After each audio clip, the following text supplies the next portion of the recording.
There wasn't much of a smile, but for George Osborne this was a moment to savour. The first all-Conservative budget in nearly 20 years, the British Finance Minister was always going to make the most of it.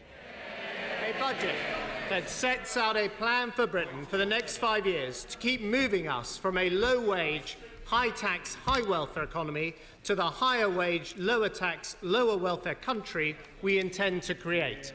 But that, of course, means cuts, and we now know where the axe will fall. Student grants will be scrapped, tax credits in housing benefits chopped, Osborne hoping to save £12 billion by 2020.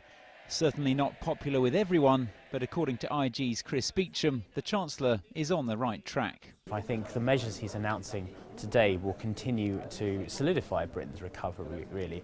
It's become far more self-sustaining, particularly in the past year. You've seen those wage increases beginning to pick up, which is the big missing piece of the economic puzzle.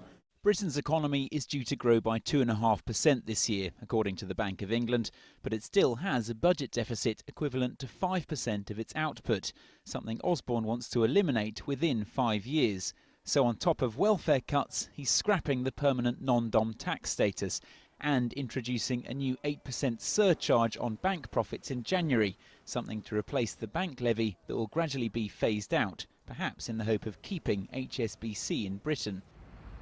Storm clouds could be gathering though, the trouble brewing in Greece potentially blowing this way.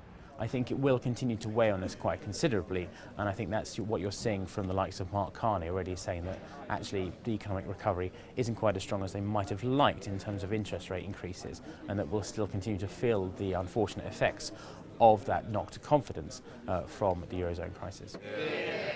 And then of course there's the fear of a Brexit. David Cameron is biding his time to bring up Britain's relationship with the EU once again, but when he does, it's sure to be felt. No wonder his Chancellor is making hay whilst the sun shines.